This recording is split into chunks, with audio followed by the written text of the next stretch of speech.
کلا انہا تذکرہ، یہ لفظ بہت اہم ہے، تذکرہ، ذکرہ، تذکیر، فذکر بالقرآن، کیا معنی ہے اس کے؟ یاد دہانی صحیح ترین ترجمہ ہے، یاد دہانی۔ ایک ہے کسی کو کچھ سکھانا، نئی بات سکھانا، ایک ہے یاد دہانی، اسے ایک چیز معلوم تھی کوئی بھول گیا، یاد کرانا۔ جیسے آپ کے کسی دوست نے آپ کو بہت قیمتی قلم دیا تھا، آپ نے اسے بہت سنبھال کر اپنے ٹرنک میں رکھ دیا، اب سال ہا سال ہو گئے، نہ دوست سے ملاقات، نہ وہ یاد، اچانک آپ نے کسی روز ٹرنک کھولا اور وہ قلم آ گیا، تو آپ کو دوست یاد آ جائے گا کہ نہیں؟ اسی لیے قرآن آفاق و انفس کے لیے آیات کہتا ہے، ہم اپنی آیات دکھائیں گے تمہیں، نشانی جس کو دیکھ کر تم ہمیں پہچانو گے۔ اور تذکرہ کا مطلب کیا ہے؟ پوٹینشلی ایمان ہر انسان کے دل میں موجود ہے، یہ جو روح جو ہمارے قلب کی مسکن مکین ہے، اس میں اللہ کی معرفت بھی ہے، اللہ کی محبت بھی ہے۔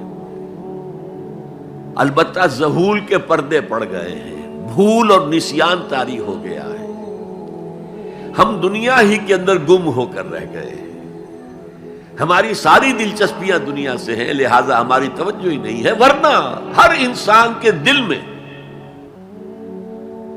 یہ جو یہاں ہندوستان میں کہتے ہیں آتما اور پرماتما، آتما اور پرماتما کا تو تعلق بہت گہرا ہے، ابتدا میں بنا دی گئی تھی ارواح، جب ہم سب کے سب تمام انسان آدم سے لے کر اور تا قیامت جو انسان آئے گا دنیا میں، ان سب کی ارواح پیدا کر دی گئی، اور پوچھا گیا الستو بربکم قالوا بلا، یاد ہے؟ لہذا یہ تذکرہ ہے، یہ یاد دہانی ہے، تمہارے اندر موجود ہے، اللہ کی معرفت بھی موجود ہے، اللہ کی محبت بھی موجود ہے، لیکن کلا بل ران علی قلوبہم ما کانوا یعملون، ان کے دلوں پر زنگ آ گیا ہے اب ان کے اعمال کی وجہ سے، شیشہ جو ہے وہ زنگ آلود ہو گیا۔ حضور نے فرمایا ان هذه القلوب لتصدع كما يصدع الحديد اذا اصابه الماء، ان دلوں پر بھی زنگ آ جاتا ہے جیسے کہ لوہے کے اوپر پانی پڑتا رہے تو اس کو زنگ آ جاتا ہے۔ پوچھا گیا فما جلاؤھا یا رسول اللہ، اے اللہ کے رسول ہماری تلواروں کو زنگ لگتا ہے، ہم پالش کرتے ہیں، سیکل کرتے ہیں، وہ پھر چمک اٹھتی ہیں، تو دل پر اگر زنگ آ جائے تو اس کا علاج کیا ہے؟ دو چیزیں فرمائی، کثرت و ذکر الموت و تلاوت القرآن، دو کام کرو کثرت سے، موت کو یاد رکھو، یہاں رہنا نہیں ہے، جانا ہے، یہ ہمارا گھر نہیں ہے، یہ ہماری منزل نہیں ہے، ہمارا اصل گھر جو حضور نے فرمایا انما الدنیا خلقت لکم وانتم خلقتم للآخرہ، یہ دنیا تمہارے لیے بنائی گئی، تم آخرت کے لیے بنائے گئے ہو۔ اسی لیے حضور نے فرمایا کن فی الدنیا کانک غریب وعابر السبیل، دنیا میں ایسے رہو جیسے راہ چلتے مسافر ہو یا اجنبی ہو۔